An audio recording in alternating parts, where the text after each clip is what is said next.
Welcome to SP Hide Price and Access Control. In this video, you'll learn how to set up your first rule, step by step. Before we begin, it's important to understand that there are two types of rules: hide price rules, used to hide product prices or add to cart buttons, and access rules, used to restrict access to products, pages, or even your entire store. You can use either type on its own, or combine both for stronger control. Let's start with a hide price rule. Go to Hide Price Rules. Click Add Rule. And enter the basic information such as the rule name and description. Next, choose where this rule applies. You can apply it to specific products, collections, or the entire store. Now select Who should not see prices.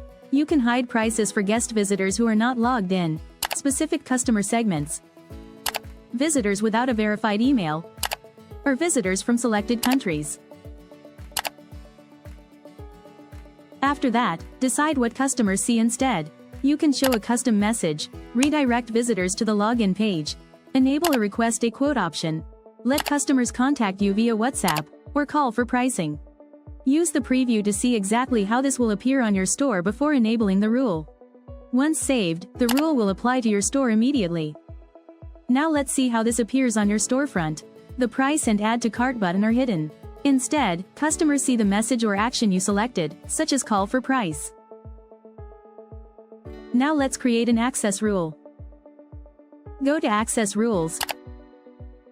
Click Add Rule, and fill in the basic information. Next, choose what you want to protect. This can be specific products, pages, or other store content. Then select the protection type. You have 5 options. You can control access based on login status or customer segment.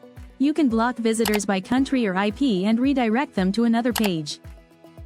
You can protect content with a password. Finally, you can enable age verification. Preview the rule to see what visitors will experience. Once everything looks good, save the rule to activate it. Now let's see how this appears on your storefront. Access is restricted on protected pages or products. For example, visitors must confirm they are over 18 before continuing. Your store is now protected and ready to go. That's the end of this tutorial. Thank you for watching.